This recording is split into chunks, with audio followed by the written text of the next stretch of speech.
오늘부터 좀 성전 신학이라는 조금 그런 제가 이 제목을 좀 잘못 정한 것 같아요. 이 성전 신학이라고 그랬더니 아이고 이제 우리 교회를 다 신학교로 만들려고 그러는구나. 그러고서는 이제 많은 분들이 두려움 속에 못 오시지 않았나 이런 좀 생각이 좀 드는데 또 저를 비롯해서 우리 목사님들이 상당히 친절하지 않습니까? 또 오시면 어려운 내용도 좀 쉽게 또 좀 잘 설명해 드릴 수 있지 않겠나 생각이 듭니다.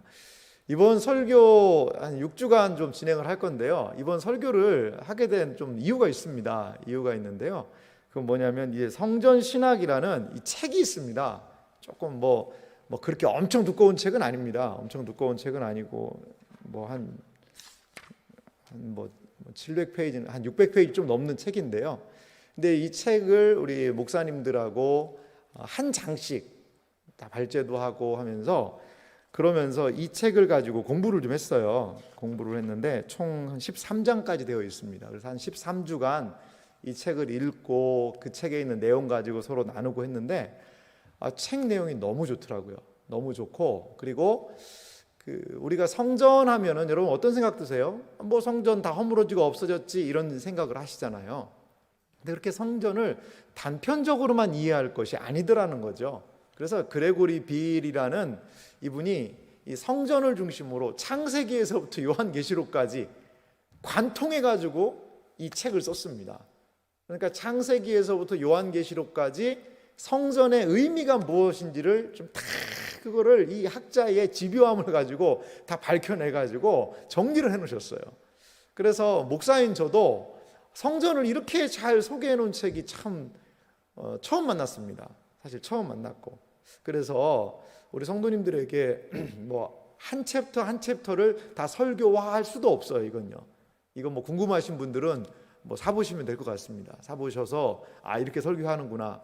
그래서 이 책이 사실은 이번 설교 시리즈를 준비하는데 상당히 큰 동기부여를 했습니다. 근데 책 내용이 좀 어려워요. 조금은 어려워서 그 중에서 간략한 내용들을 좀 뽑고 그래서 저는 또 좀 책 몇 권들을 더 이렇게 좀 참고해가지고 이 그레고리 빌이라는 이 분이 이야기하는 내용하고 좀 그걸 또 여러 방면으로 이야기했던 좀 책들을 참조해서 그렇게 해서 이번에 우리 목사님들하고 스터디 같이 했으니까 한번 성도님들에게 우리가 열심히 공부했던 결과물도 좀 나누고 그리고 이렇게 될 때 그 성경을 바라보는 눈이 좀 더 열릴 것 같아요. 눈이 좀 열립니다. 그래서 이번 6주가 비록 짧은 기간이지만 평생토록 사실 이렇게 집중해서 성전의 의미를 성경에서 밝혀내서 살피는 게 쉽지는 않거든요.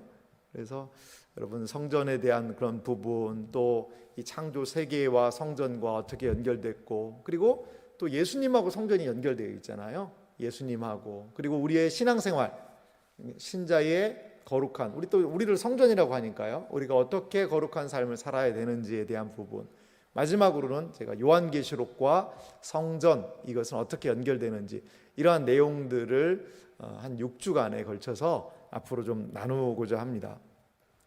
그래서 이번 6주를 통해서 성경을 바라보고 또 성경에서 핵심적으로 다루고 있는 그 성전의 의미를 좀 알아보는 그러한 시간이 되었으면 좋겠습니다.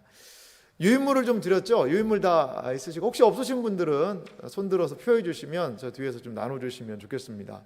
이 유인물 내용 이 앞에도 다 있군요. 자, 하나님의 충만한 임재 성전이라는 단어로 좀 시작을 했습니다. 성전은 뭐냐? 사실 하나님이 계신 곳이거든요.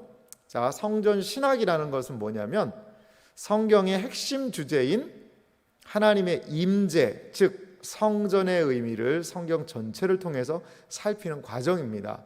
그러니까 성경의 핵심 주제인 하나님의 임재하심. 이 성전의 핵심은 무엇이냐면요, 하나님께서 거기 계시다는 뜻이에요. 성전이 다른 건물과 다른 이유는 거기에 하나님이 계시기 때문에 그렇습니다. 그걸 하나님의 임재라고 이야기하는데, 그러니까 성전, 전이 집이잖아요. 거룩한 집이 될 수 있는 조건은 거기에 하나님의 임재가 있어야 한다라는 거죠. 그래서 이 과정을 통해서 성전에 대한 이해를 중심으로 성경의 의미를 더욱 온전히 깨달을 수 있는 그런 기대감들을 좀 가지고 시작을 하고 있습니다. 자, 그러면 먼저 우리가 성전이 좀 무엇인가를 생각해 볼 필요가 있습니다. 여러분, 성전은 무엇일까요? 신구약 성경에서 성전이 많이 등장을 합니다. 성전이 등장을 하는데 이 첫 번째로 성전의 의미는 이렇게 생각할 수 있는 것 같아요. 먼저 창조의 목적이 있죠. 창조의 목적은 인간으로 하여금 하나님과 함께 거하게 하려는 것이었다. 자, 창조의 목적입니다. 하나님께서 이 세상을 만드신 목적은 무엇입니까? 인간으로 하여금 하나님과 함께 살게 하기 위한 것이 창조의 첫 번째 목적이라는 거죠. 그런데요, 인간의 타락 이후에 하나님은 성전, 성막을 통해 하나님과 교제하고 거하는 그 길을 보여주셨다는 거죠. 자, 성전이 있기 전에 성막이 있었죠. 근데 좀 성막하고 성전을 좀 같이 보겠습니다. 같이 보겠고, 물론 솔로몬이 지은 성전이 있었죠. 성전이 가장 최초의 성전인데 사실 성막과 성전은 구조와 형식과 내용이 동일합니다. 그래서 성전, 성막을 성전 안에 포함시켜서 생각을 하시면 좋겠다라는 그런 생각이 듭니다. 에덴 동산을 생각해 보세요. 거기에는 죄가 없었잖아요. 처음에 죄 짓기 전에. 거기 하나님과의 친밀한 교제만 있었거든요. 근데 타락을 합니다. 인류가 범죄하고 난 이후에 하나님께서 성막을 모세에게 허락해 주시고 또 성전을 지어서 하나님과의 관계, 하나님께 어떻게 나아갈 수 있을까를 무엇을 통하여서 성전, 성막을 통해 보여주셨다는 겁니다. 그러면 두 번째로 성전은 하나님께서 지상의 한 장소에 임재하심을 보여줍니다. 하나님께서는요, 사실 이 어떤 구조물도 이 세상에 하나님을 담을 만한 구조물은 없거든요. 근데 성전의 의미는 하나님이 이 지구상 한 곳에 거하시기로 작정한 게 바로 성막이요, 성전의 의미라는 거죠. 하나님은 성전을 통해 임재하시며 그리고 또 하나 통치하십니다. 하나님께서는요, 그 지성소라고 이야기하잖아요. 여러분, 성전에 보면, 성막도 보면 성전 뜰이 있고요. 그 안으로 들어가면 그 텐트 안에 성소라는 곳이 있고 또 안에 지성소라는 곳이 있잖아요. 그 지성소의 법궤 뚜껑, 거기를 시은소라고도 이야기하고 시은좌라고도 하는데, 그 천사가 이 법궤를 만들어 놓고 그 뚜껑을 딱 덮어놨거든요. 그 뚜껑 위에 하나님이 앉는 자리예요. 거기가 하나님의 보좌예요. 그런 이미지가 그들에게 있습니다. 그러니까 지성소의 가장 거룩한 그 법궤 뚜껑 위에 하나님이 거기를 발등상으로 딱 앉으셔서 이스라엘 백성과 함께 하시고 거기에서 하나님이 뭐 하시는 거죠? 통치하시는 겁니다. 그게 바로 성전, 성막의 의미다, 이렇게 생각을 할 수가 있습니다. 그러면 이제 이스라엘 역사에서의 성전이 어떤 성전들이 구체적으로 있었는가 몇 가지를 좀 살펴볼게요. 바로 1번 내용도 보면요, 이스라엘 민족은 하나님께 예배를 드리고 모든 백성이 모일 수 있는 일치의 상징인 성전이 필요했다는 거죠. 이게 하나님의 말씀이기도 했고요, 그런 실질적인 필요가 있었습니다. 그래서 다윗 때에 이 성전 건축을 하려고 노력을 했죠. 하지만 이제 솔로몬 때 짓게 되지 않습니까? 이 하나님께 예배드리는 장소, 하나님의 임재를 기억하는 한 장소가 필요했다는 거죠. 그리고 온 백성들이 함께 모일 수 있는 그곳, 그것이 바로 이들의 신앙의 중심지인 성전이었던 거죠. 그 역할을 했던 것은 바로 성막이었습니다. 이제 성막의 특징은요, 성전하고 좀 달라요. 성막은 어떤 특징이 있을까요? 성전하고 성막하고 가장 구별되는 특징이 뭘까요? 한번 생각을 한번 해보세요. 제가 지목을 해가지고 물어보고도 싶긴 한데 좀 그러면 다음 주에 안 나오실까 봐 그렇게까지는 안 하겠습니다. 성전하고 성막의 가장 좀 구별되는 특징 하나 뭘까요? 성막은 뭐가 가능할까요? 그렇죠, 역시 우리 장로님들 제자 훈련을 열심히 하셔가지고 막 이런 것까지 이렇게 다 이동이 가능합니다. 이동이. 성막은 텐트니까요. 탁탁 조립해가지고 짊어매고 이동이 가능하고, 성전은요 못 움직여요. 못 움직여. 딱 고정되어 있습니다. 하나로 딱 고정되어 있는 그런 특징이 가장 중요한 특징입니다. 그래서 이제 그거는 무엇을 보여주냐면, 이 이스라엘 민족이 이제 하나의 국가로서 탁 체계를 잡았다라는 의미도 있어요. 그런 의미도 거기에 있습니다. 그래서 솔로몬 때에 드디어 성전이 짓게 되죠. 가로 이번에 보면 솔로몬 성전에 대해서 간략하게 몇 부분을 좀 정리해 봤는데요. 솔로몬 통치 11년에 주전 BC 959년입니다. 그러니까 예수님이 오시기 1000년 전에 성전이 건축됐다, 이렇게 생각하시면 좋아요. 봉헌되었고요. 하나님은 독특한 방식으로 이스라엘 백성과 한 400여 년 동안 가량 이 성전에 함께 거하시죠. 그리고 주전 586년에 예루살렘의 함락과 함께 이 성전은 파괴됩니다. 이 성전이 하나님의 임재의 상징인데요. 이스라엘 백성들은 어떤 생각을 했냐면, 성전이 우리에게 있으니까, 하나님의 거기는 임재의 상징이잖아요. 우리는 결코 안 망한다. 하나님이 우리와 함께 하시는데 우리가 적군한테 죽겠냐? 결코 우리는 성전이 있는 한 안 망한다 라고 이야기하면서 뭐 했냐? 죄졌다는 거죠. 죄진 거예요. 그러니까 하나님께서 하나님의 임재의 상징인, 하나님의 약속의 상징인 성전까지 다 허물어 버리십니다. 그러니까 어떤 형식적인 것들을 붙잡았다고 해서 그렇게 다가 아니라는 거죠. 이 성전이 무너지는 모습은 우리에게 많은 것들을 좀 시사합니다. 자, 그래서 첫 번째 성전이 이렇게 파괴되었고요. 두 번째 성전을 짓죠. 두 번째 성전은 페르시아 역사적으로 고레스라는 왕이 유대인들을 다 고토로 돌아가라, 고향으로 돌아가라 라고 얘기했고 성전을 건축하게 합니다. 근데 거기에 이 주전 516년에 성전이 재건되죠. 참 여러분, 우리가 머릿속으로 이해하기가 상당히 쉬운 것 같아요. 솔로몬 성전은 몇 년에요?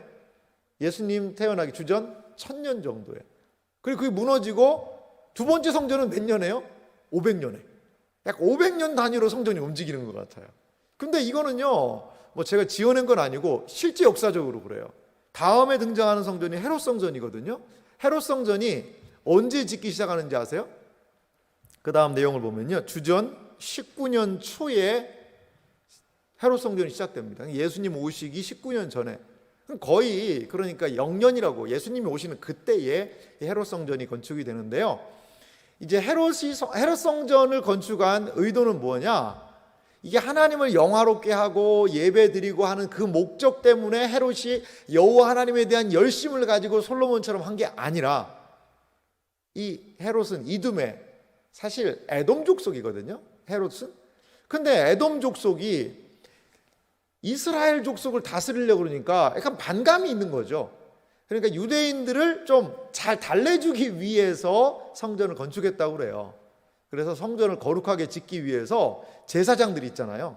제사장들이 성전을 건축하게 했다는 거예요. 여러분, 성전은 누가 건축해야 될까요? 아니, 목수, 석수들이 지어야 될 거 아니에요. 건축하는 분들이. 그런데 누가 건축했냐? 제사장들이 어떻게 건축하겠어요?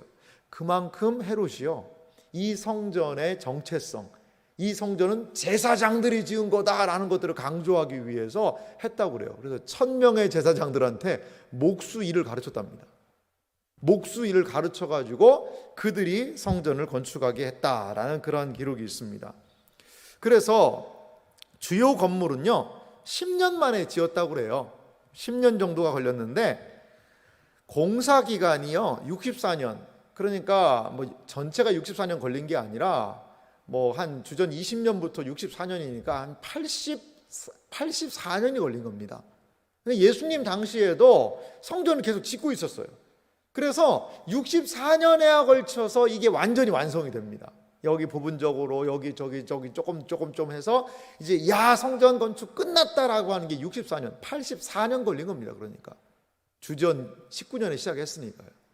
그런데요, 공교롭게도 이 헤롯 성전은 언제 망합니까? 완공되고 4년 한 6년 뒤에 망하는 겁니다. 그러니까 AD 70년 그때에 로마의 장군이 와서 티투스가 와서 이스라엘을 완전히 무너뜨리고 그 성전을 파괴한 사건이 있습니다. 그러니까 뭐 간단한 상식입니다만 500년으로 성전은 지어진다. 예수 주전에 1000년 정도에. 그리고 500년에 두 번째 성전, 뭐 스룹바벨 성전이라고도 합니다. 그리고 헤롯이 예수님 시대에 성전을 지었다. 뭐 그 정도로 알게 되면 이제 역사적으로 건물 성전이 지었던 것은 간단하게 정리할 수 있을 것 같아요. 그런데요, 이게 그냥 단순한 성전이 건물만을 의미하는 건 아니거든요. 이 성전의 의미가 확장이 되는데 그 예수님이 오심으로 그 성전의 의미들이 좀 확장되는 것을 볼 수가 있습니다. 내용을 좀 살펴보면은요, 가로 1번에 보면 성전은 예수님이 오심으로 그 의미가 확장되었다는 거죠. 예수님이 오심으로 성전은 단순히 이제 건물에서 그 의미의 확장이 되게 돼요. 그럼 이게 무슨 말일까요? 가로 2번 보세요. 예수님은 하나님으로 인간 가운데 거하신다는 거죠. 말씀이 육신이 되어 우리 가운데 거하시네. 자, 여러분 앞에서 말씀드렸죠. 성전의 가장 중요한 특징이 뭐라고 그랬죠? 하나님의 임재하심이잖아요. 하나님께서 어떠한 건물 안에 임재하시니까 거기가 성전이 됐다는 거죠. 그런데요, 놀라운 일이 발생했어요. 말씀이 육신이 되어서 이 땅에 거하셨다는 거죠. 그러니까 하나님의 임재, 임마누엘이 어떻게 이루어졌어요? 예수님이라는 육신, 사람을 통해 이루어졌다는 겁니다. 계속해서 유인물 내용 보면은요, 예수님은 그 자신의 몸을 성전으로 말씀하신다. 예수님의 몸에 하나님이시니까, 하나님의 임재가 그 안에 있으니까 내가 성전이다라고 말씀하신 겁니다. 3번 내용도 보면요, 오순절 성령 강림 사건을 통해 성전과 관련이 있던 하나님의 임재가 새롭게 창조된 무엇과 연결이 돼요? 교회와 연결이 되게 되어 있습니다. 교회. 여러분 그거 기억하셔야 돼요. 예배당은요, 이곳 모이는 여기를 어떤 분들은 이제 성전이라고도 부르세요. 그래서 예배당 건축을 성전 건축이다라고도 이야기를 하는데, 사실 엄밀한 의미로 말하면 성전 건축은 아니거든요. 여기는 예배당이에요. 예배당. 하나님께서 여기에 내용을 보세요. 하나님의 임재가 새롭게 창조된 교회와 연결된다라고 할 때 이 교회는 이런 교회 건물이 아닙니다. 하나님의 백성으로 모여있는 그 사람들 가운데 하나님께서 임하셨다는 거죠. 성령이, 오순절 성령이 어디에 임하셨어요? 어떤 예루살렘의 한 건물에 임했나요? 아니거든요.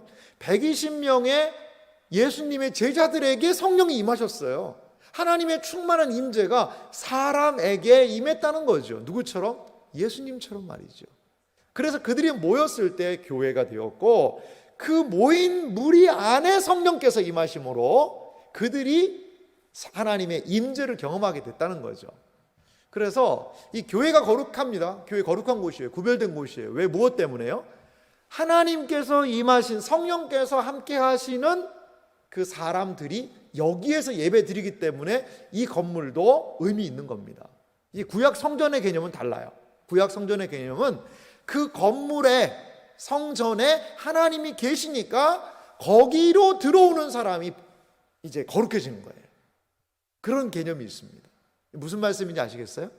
구약 성전은요, 성전은 하나님이 거기에 탁 그 건물 안에 임재해 계시는 거예요. 그러니까 그 건물이 거룩한 곳, 성소, 성전이 되었고요. 거기 안에 들어오는 사람은 그 하나님의 거룩하심 때문에 거룩해지는 거죠. 그 거룩한 영향력 때문에. 레위기를 한번 꼭 공부를 해야 되거든요. 레위기를 공부해야 되는데, 레위기에서 보면 이 거룩의 정도가 있습니다. 일반 백성들이 사는 진은요, 그냥 평범한 곳이에요. 성전 뜰이 있습니다. 거기는 조금 성전 뜰이 있고요. 그 다음에 성전 뜰이 있고 성소가 있고 또 지성소가 있잖아요. 자, 성전 뜰은 거기에서 제사를 드리고 해서 거룩이 회복되는 장소입니다. 그리고요, 안에 성소는요, 거룩한 곳이에요. 지성소는요, 더 거룩한 곳이에요. 점점 안으로 들어갈수록 거룩해지는 구조가 바로 성전의 구조라는 거죠. 그리고요, 성전에서 멀어질수록 덜 거룩해지는 겁니다. 그래서 진이라고 그러죠. 진영이 있고 진 밖에다가 부정한 것을 버리라고 그러잖아요. 거기가 더러운 곳이기 때문에 그래요. 그래서 성전으로 이 지성소와 가까워질수록 더 거룩해졌다는 거죠. 이게 바로 구약의 개념이었는데 이제 신약은 그렇지 않아요. 여러분, 예배당에서 가장 거룩한 곳이 어디입니까? 강대상 뒤 여기가 가장 거룩한 곳일까요? 예전에는 이 강대상도 함부로 못 올라오게 했잖아요. 지성소라고. 그래서 강대상 청소는 누가 했습니까? 기도 제일 많이 하시는 권사님들이 하셨어요.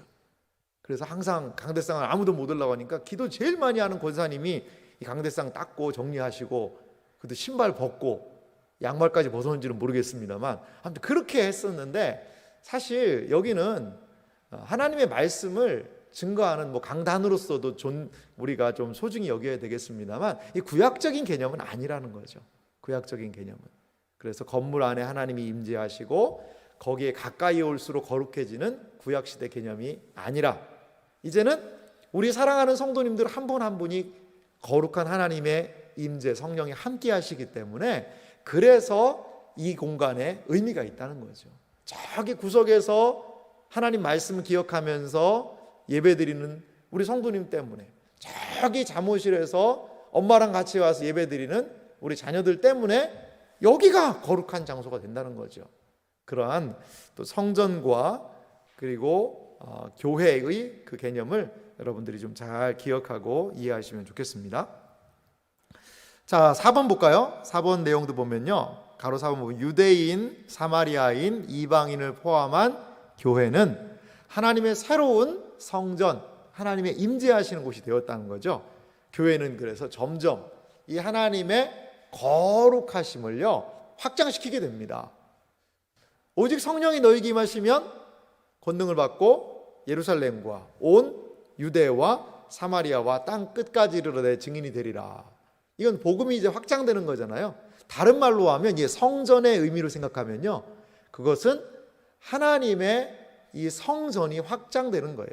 하나님의 거룩하심이 확장되는 과정으로도 볼 수 있습니다. 이 성전의 관점으로 보면요. 그렇게 해서 이제 사실 소극적으로 한 예루살렘 안에 예루살렘 안에 성전으로 거기에 딱 고정되어 있던 그런 구약시대의 하나님의 임재의 개념이 신약에는 교회를 통하여서 쫙 많은 사람으로 온 세계로 확장되고 있는 것을 볼 수가 있습니다. 구약시대는요, 마치 이 구심력이라고 그러잖아요. 구심력은 이렇게 뺑뺑뺑 돌면 어디로 와요? 안으로 모이는 습성이 있잖아요. 구심력은 그렇거든요. 뺑뺑뺑뺑 돌리면은 안쪽으로 이렇게 모이는 그런 습성이 있습니다. 안쪽으로. 그걸 구심력이라고 그러는데, 구약 성전은 마치 구심력 같아요. 성전으로 쭉 빨아들였어요. 신약은요, 어떤 특성이 있냐면 원심력 같아요. 바깥으로 나가려는 속성이 있습니다. 또 돌리면은. 그렇듯이 복음이 온 세계와 열방으로 확장되는 그런 속성이 있는 그 신약과 구약의 차이점들도 우리는 생각해 볼 수 있습니다. 바로 5번 보면 최종적으로 하나님의 거룩하신 임재와 영광은 새 하늘과 새 땅을 통해 충만하게 채워질 것입니다. 이게 성전의 목적이기도 해요. 하나님의 영광이요 충만하게 채워지는데 새 하늘과 새 땅을 통하여 이것이 이루어진다는 거죠. 그리고 새 하늘과 새 땅은 그 전체가 하나님의 충만한 임재를 드러내는 뭐가 될 것 같아요? 성전이 되는 겁니다. 성전이 되는 거예요. 새 하늘과 새 땅, 거룩한 성, 새 예루살렘의 그 모습을 보면요, 그 모양이 이제 정육면체로 되어 있습니다. 금으로 된 정육면체는요 지구상에 딱 하나밖에 없었어요. 그게 뭐냐면 지성소입니다. 지성소의 크기가 가로와 세로와 높이 이게 똑같아요. 성막 같은 경우에는 10규빗, 10규빗, 10규빗이에요. 그래서 정육면체로 되어 있거든요. 다 황금으로 만들어 놨어요. 그런데 그거와 똑같은 구조가 거룩한 성 새 예루살렘의 모습이 정육면체로 딱 되어 있는 것이죠. 거기는 그 말은 뭐냐면 하나님의 충만한 임재가 마치 지성소에 있었듯이 새하늘과 새 땅 대변하는 거룩한 성새 예루살렘 안에 하나님의 충만한 임재가 가득할 것을 의미하고 있는 것입니다. 다른 말로 하면 이렇게 생각할 수도 있는 것 같아요. 우리는 이 땅에서 예수 그리스도를 믿고 성령이 내주하심으로 우리가 성전이 되거든요. 그렇게 해서 이 땅을 살아갔던 존재는 최종적으로 그 새하늘과 새 땅 거룩한 성 새 예루살렘에서 온전하게 예배드리는 그러한 존재로, 그 성전에 속한 존재로 나아가게 되는, 우리의 구원은 성전으로 시작해서 하나님이 함께 하시는 성전으로 시작해서 완성된 성전으로 나아가는 것이 우리 신자의 삶일 수 있습니다. 이렇게 성경은 흩어진 성전의 중요성을 이야기를 합니다. 성전은요, 단순하게 근데 그 건물만이 아니라, 신약을 통하여서 건물은 무너졌지만 예수님을 통하여, 그리고 신약의 교회를 통하여 성전의 정신과 성전의 모습은 이어지고 있고, 최종적으로 요한계시록을 통하여 성전의 참된 완성까지 나아가게 하는, 성경을 관통하는 가장 중요한 주제라는 것을 우리는 생각해 볼 수 있습니다. 뭐 다 잃어버리셔도요, 한 가지, 성전이 엄청 중요하다, 그거 하나만 머릿속으로 딱 기억을 하시면 좋을 것 같습니다. 저는 오늘 이제 첫 시간으로 성전하고 에덴 동산을 좀 여러분들에게 소개하려고 합니다. 왜 에덴 동산을 우리가 생각을 하는데, 사실 에덴 동산하고 성전하고 연결이 좀 될까요? 어떻게 좀 생각이 드세요? 에덴 동산하고 솔로몬이 지었던 그 성전하고 모세에 의해서 지원받았던 성막하고 좀 연결이 될 것 같으세요? 고개를 끄덕이는 분들도 계세요. 그런 분들은 이제 평상시에 성경 공부를 좀 하신 분인데, 직접적으로 생각할 때는요, 연결성이 하나도 없어 보여요. 에덴 동산은 동산이고, 아담 할아버지 하와 할머니 거기서 그냥 잘 지내시다가 괜히 죄져가지고 우리 힘들게 한 거기가 에덴 아닌가, 이렇게 좀 생각을 합니다. 근데요, 이 에덴 동산과 성전, 성막과 상당히 긴밀한 많은 연결성이 있다는 거죠. 저는 첫 성전으로서의 오늘 에덴 동산을 우리 사랑하는 성도님들에게 좀 소개해드리고 싶습니다. 그렇다면 왜 에덴 동산을 처음 등장한 성전이라고 생각할 수 있을까요? 몇 가지 내용들을 좀 살펴보기 원합니다. 자, 반가로 1번을 보면요, 하나님의 임재의 장소인 에덴 동산이라고 제목을 좀 정해봤어요. 성전의 가장 중요한 특징은 뭐라고 그랬죠? 하나님께서 거기 계시다는 거죠. 임재예요. 지성소에 하나님이 계시고, 그 지성소에 하나님이 계시기 때문에 거기가 거룩해졌고, 그리고 하나님께서, 성령께서 우리 안에 내주하심으로 우리가 성전이 되었고, 예수 그리스도께서는 하나님의 임재를 보여주셨기 때문에 내가 성전이라고 주장을 하실 수가 있었다는 거죠. 하나님의 임재, 그것은 성전이라는 의미의 핵심이라는 거죠. 그런데 에덴이 하나님의 임재의 장소였다는 거죠.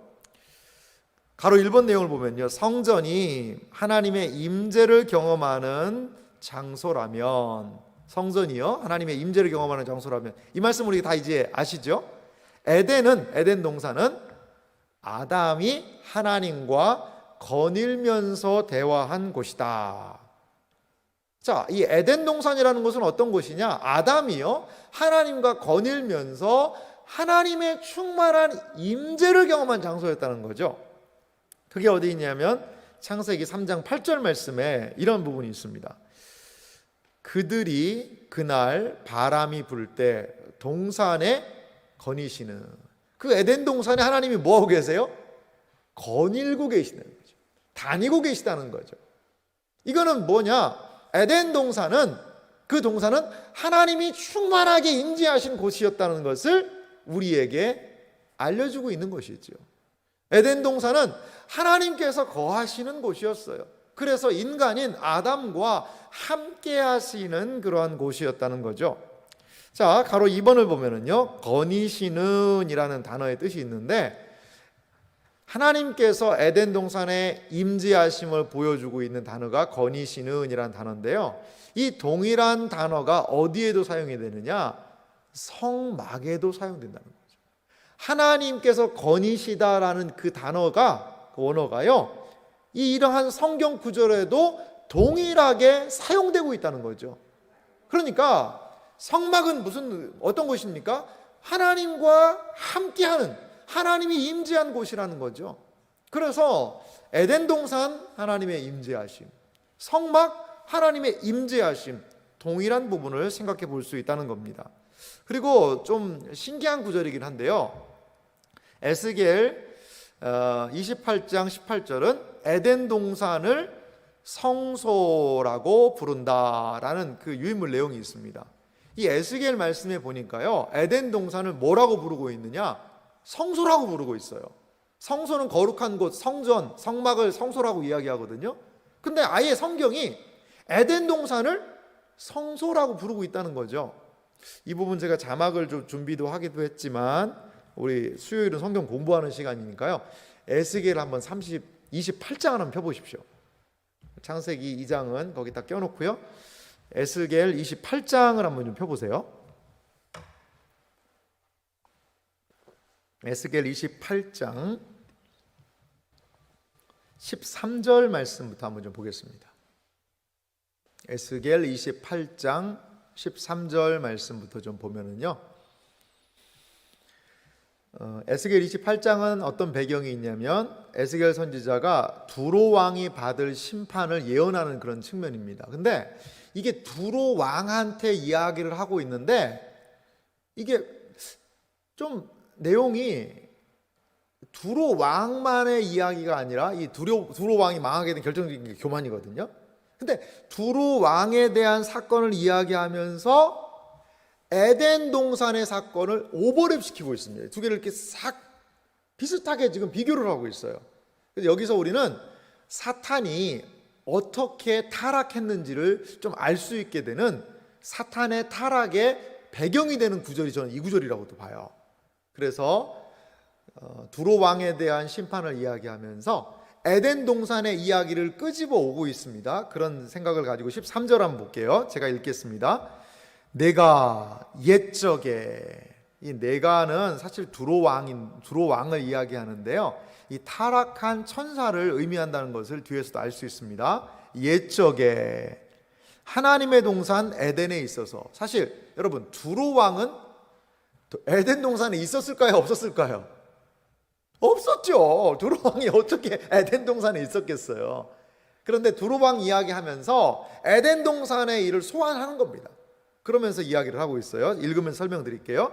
옛적에 하나님의 동산 에덴에 있어서 각종 보석, 곧 홍보석과 황보석과 금광석과 황옥과 홍만호와 창옥과 청옥과 남보석과 홍옥과 황금으로 단장하였으며, 내가 지음받던 날에 너를 위하여 서고와 피파가 준비되었도다.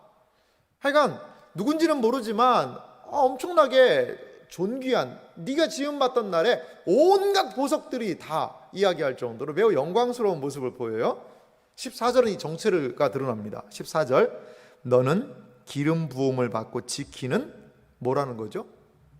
그룹이며, 그룹이 뭡니까? 천사입니다. 천사. 너는, 이 지음받은 실체는 그룹이라는 거죠. 내가 너를 세우며 내가 하나님의 성산에 있어서 불타는 돌들 사이에 왕래하였도다. 그랬는데 이 그룹이 불의가 드러나고 교만해가지고 타락했다라는 이야기와 더불어서 17절 말씀 볼게요.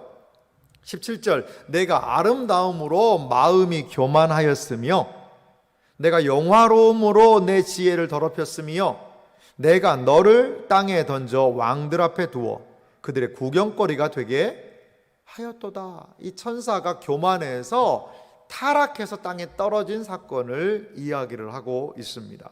그러면서 18절 말씀은 같이 읽어볼까요? 거기에 이제 성소란 단어가 등장을 하는데요, 같이 천천히 한번 읽겠습니다.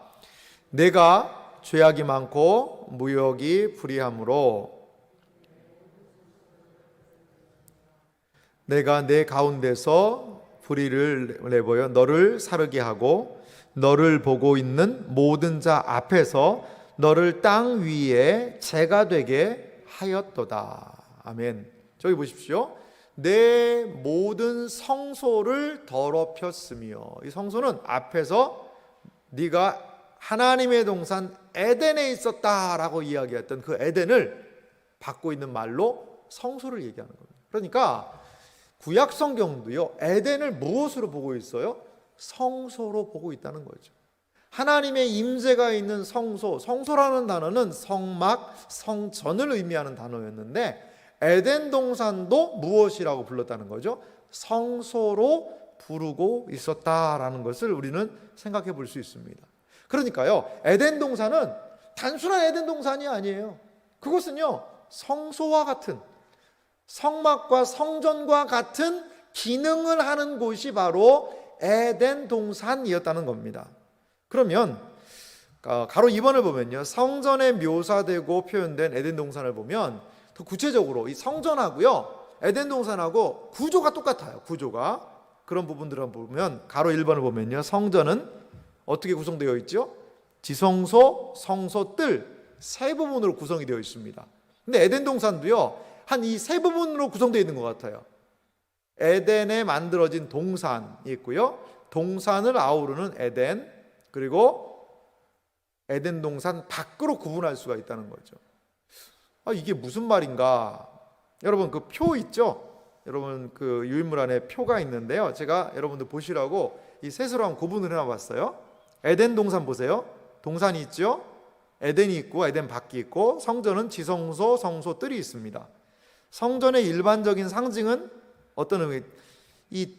이 지성소가요, 거기는 볼 수 없는 부분이에요.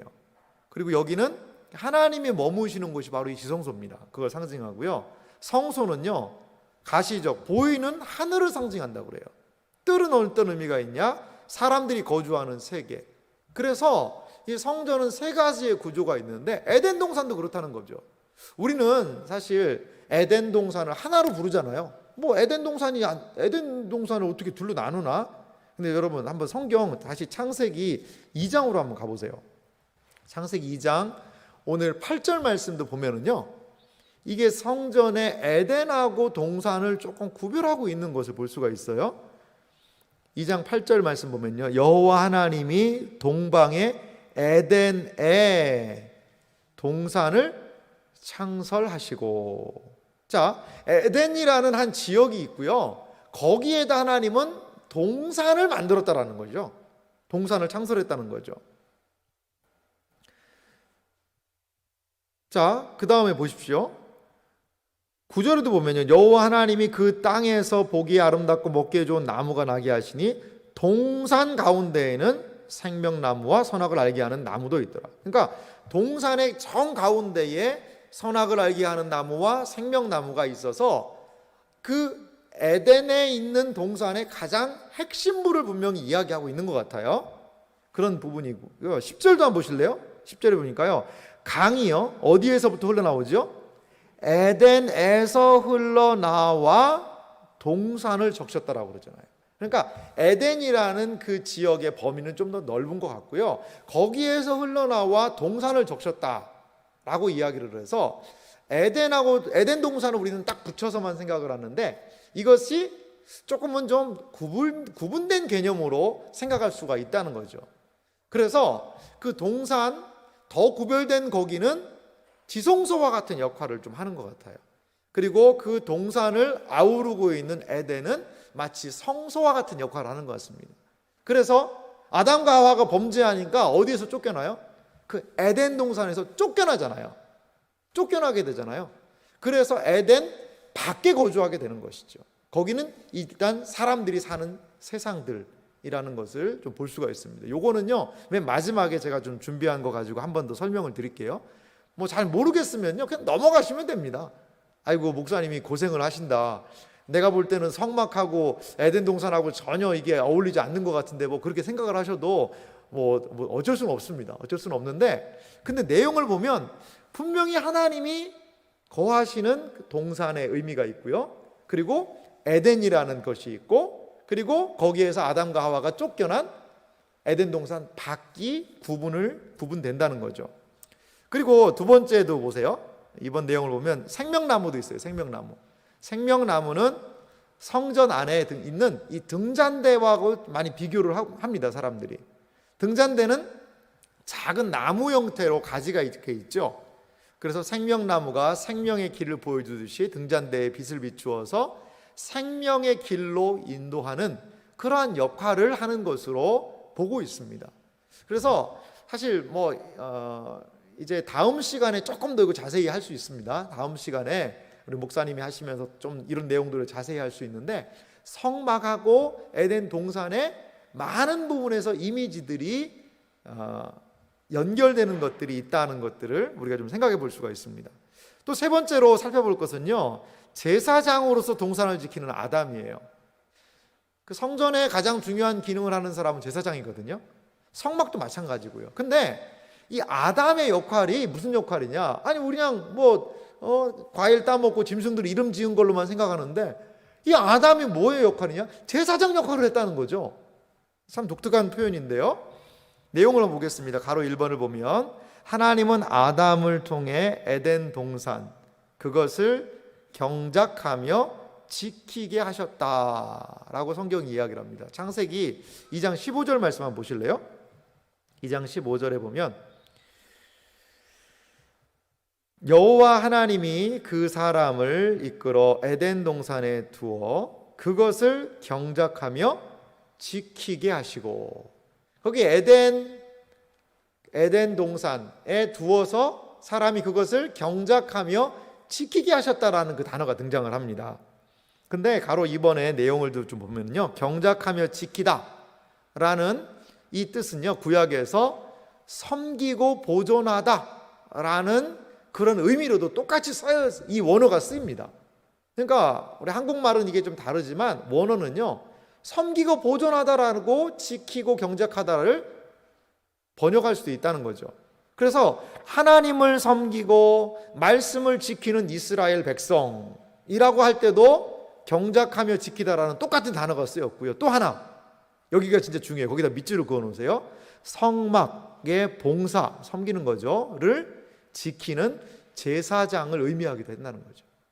이게 무슨 말이냐면, 아담을 하나님이 사람을 이끌어 와서 경작하며 지키게 했다라는 그 똑같은 단어는 제사장이 성막에서 수종 들며 섬기며 지키는 의미랑 똑같이 쓰이고 있다는 거죠. 그 단어가요. 아니 목사님, 그거 우연히도 그렇게 쓰임 받을 수 있지 않겠습니까? 근데 성경은요, 막 우연히 그렇게 쓰지는 않아요. 어떠한 그 단어가 거기에는 꼭 그 단어를 쓰는 그런 특성들이 있거든요. 그런데 성막을 성전에서 섬기는 제사장들이 지키고 봉사하고 섬기다라는 그 단어가 같이 나올 때 아담이 썼던 단어가 똑같이 나온다는 거죠. 자, 가로 3번을 보면요, 제사장은 성소를 부패와 오염으로부터 지키는, 그래서 성막에서 섬기는 일을 누가 하는 거죠? 제사장이 하는 겁니다.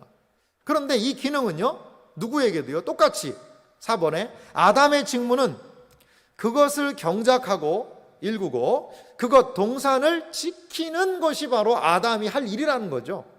그런데 이것은 성소에서 봉사하는 제사장과 같이 동산을 돌보는 아담의 제사장적인 모습을 보여주는 것이죠. 하나님의 임재의 상징인 그 성소를, 그 에덴 동산을 어떻게 해요? 지키고 보호하는 그러한 역할을 아담이 했어야 된다는 거죠. 아담은 동산을 지키는, 그래서 그냥 동산 지기 역할이 아니라, 동산을 지키는 농사꾼이 아니라 동산을 지키는 제사장으로서의 기능을 하는 사람이 아담이었다는 겁니다. 그런데 5번 보면 어떻게 되어 있죠? 아담은 하나님의 말씀을 어떻게 했어요? 지키지 못했죠. 지키지 못했어요. 그래서 동산 성전을 누구로부터요? 침입자로부터 지켜내라는 제사장의 부르심과 목적을 이루는데 실패했죠. 이게 바로 아담이 범죄한 내용을 이 성전의 의미로 살펴본 겁니다.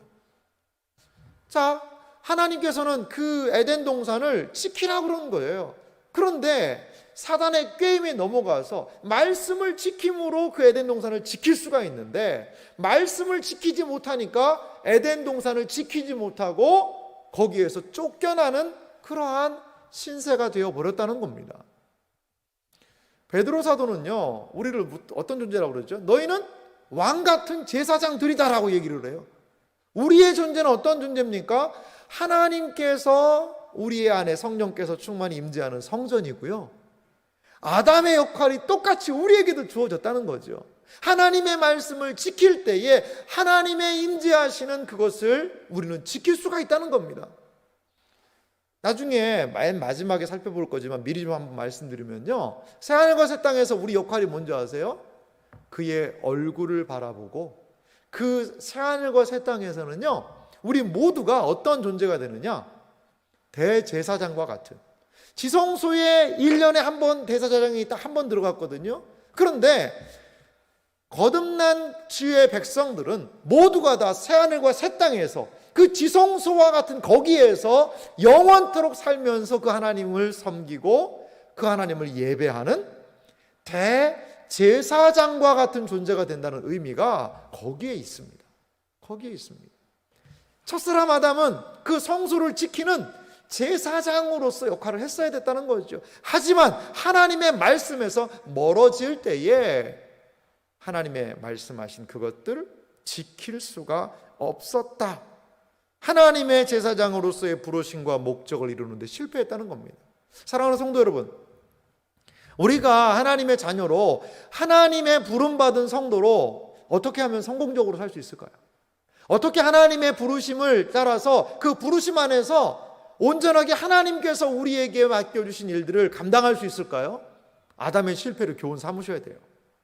하나님의 말씀을 기억하고 지킬 때에 우리의 사명 감당하게 될 줄 믿습니다.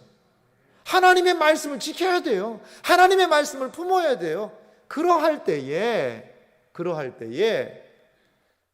하나님의 말씀을 품었다면 아담은 동산 지킬 수 있었을 거예요. 하나님의 말씀을 해서 떠나니까 동산을 지키고 사명을 감당하는 데에서 실패하고 말았지 않습니까? 하나님의 말씀을 지킴으로 우리는 실패했던 아담의 실패를 극복하고 하나님의 자녀로서 온전히 하나님께서 주신 사명을 감당하게 될 줄 믿습니다. 그런 은혜가 모든 분들에게 있기를 소망합니다. 자, 그러면서 이제 이 성전에 이 에덴 동산이 성전이라는 그 의미를 마무리 정리하면서 가로 4번을 보십시오. 반가로 4번 보면 성전의 역할은 뭐냐? 에덴의 회복이라는 거예요. 에덴 동산이 그렇게 해서 이 두루도는 그 불칼을 가진 이 그룹들이, 천사들이 딱 지키거든요. 그래서 에덴 동산 못 들어오게 하잖아요. 그래서 그 제임스 딘이라는 사람이 찍은 에덴의 동쪽이라는 그 영화가 있어요. 에덴의 동쪽. 에덴의 출구는, 에덴 동산의 출구는 어디냐? 동쪽이에요. 동쪽 출입구로 확 내보낸 거예요. 그리고 거기에다가 천사들을 딱 세워가지고 이 동산을 지키도록 했다는 거죠. 자, 성전은요, 에덴 동산의 모습을 생각나게 해요. 우리가 좀 몇 가지로 살펴봤죠. 그리고 성전의 역할은 뭐냐? 하나님의 임재와 교통이 충만했던 에덴 동산의 회복을 의미한다는 거예요. 요거를 두 개 그림같이 보여주는 게 있는데 오늘 내용의 정리이기도 합니다. 여러분, 이 내용을 좀 보세요. 좀 이해가 되세요? 여기가 에덴 동산입니다. 에덴 동산에 생명나무도 있고요, 선악을 알게 하는 나무도 있죠. 그런데 어떻게 해요? 지키는 것을, 제사장으로서의 역할을 실패했어요. 그러니까 여기에서부터 쫓겨 추방을 당하게 됩니다. 동쪽으로 난 문으로 추방을 시켜버려요. 추방을 시켜요. 그래서 하나님과의 관계가 단절됐다는 것을 여기에서 보여줍니다. 근데 제가 말씀을 드렸죠. 성전의 역할은 뭐라고 그랬죠? 하나님의 임재와 교통이 충만했던 에덴 동산의 회복을 의미한다라고 얘기하죠. 자, 어떻게 그러면 성막, 성전이 에덴 동산의 회복을 얘기할까? 다음 그림 한번 보여주세요. 이 그림 한번 보세요. 이거는 규환이라고도 이야기를 할 수 있어요. 성전의 문은요, 성전의 문은 어디 있었는지 아세요? 동쪽에 있습니다. 이 앞에 문을 안 그려놨는데 거기 앞에 청동 물두멍, 청동 제단 그 앞에 성전의 문이 있어요. 이 성막에 문이 있거든요. 문은 동쪽에 있어요. 동쪽에서 들어오는 거예요. 어디로? 서쪽으로. 하나님이 계신 쪽으로 말이죠. 그래서 성소에 보세요. 성소에 무슨 그림이 있어요? 성소에요, 스랍벨 수를 놓습니다. 지성소에도 이 스랍 천 사이에 수를 놓은 것을 볼 수가 있어요. 그래서 쫓겨났던 동쪽에서 동쪽 문으로 다시 들어가는 거죠. 들어가서 어떻게? 하나님의 임재의 장소인 지성소로, 은혜의 보좌 앞으로 나아가게 된다는 겁니다. 그래서요, 성막 성전은 쫓겨났던 에덴 동산에서의 다시 새로운 규환으로, 돌아옴으로, 회복으로 하나님께서 성전을 우리에게 허락해 주셨다는 겁니다. 그러니까 성전은 우리가 알고 있는 성전이 덩그러니 놓여 있는 것이 아니라 과거 아담과 하와가 하나님과의 충만한 임재를 통하여 함께했던 그 에덴 동산에서 실패했는데, 그 실패를, 하나님과의 교제의 실패를, 단절을 다시 한번 성막을 통하여, 성전을 통하여 회복시키는 역사를 성전이 보여주고 있다라는 것입니다. 사랑하는 성도 여러분, 에덴 동산과 성막의 의미, 성전의 의미에 대해서 어떻게 좀 이제 연결이 되시나 모르겠습니다. 자, 정리하는 그런 글을 읽는데요, 그 내용을 한번 살펴보도록 하겠습니다. 에덴 동산은요, 하나님의 충만한 임재의 장소라는 거죠. 에덴은 첫 성전의 역할을 했습니다.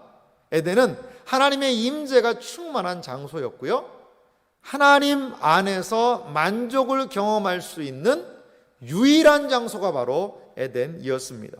첫 인류는 첫 성소에서 하나님과 온전한 교제를 누렸으나 어떻게 됐었죠? 타락으로 그 지위를 상실했습니다.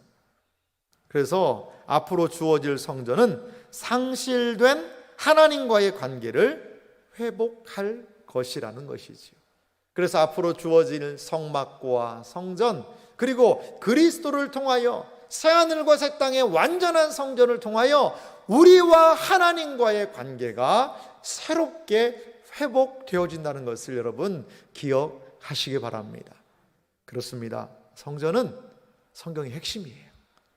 우리는 첫 성전이었던 에덴에서의 거기에서부터 마지막 하나님의 충만한 임재인 새하늘과 새 땅 거룩한 성새 예루살렘의 그 성경의 처음과 마지막의 내용을 통하여서 하나님께 어떻게 나아갈 수 있을 것인가, 하나님과 어떻게 교제할 수 있을 것인가, 하나님과 어떻게 생명적인 연합을 이룰 것인가를 성경 전체는 이야기하고 있다라는 것입니다. 이렇게 성경의 가장 중요한 주제인 성전 신학에 대해서, 그 성전의 세계에 대해서 들어오신 여러분들을 환영합니다. 앞으로 진행되어질 과정을 통하여 우리 가운데 이 성전에 대한 이해가 충만해지시기를 주님의 이름으로 축원합니다.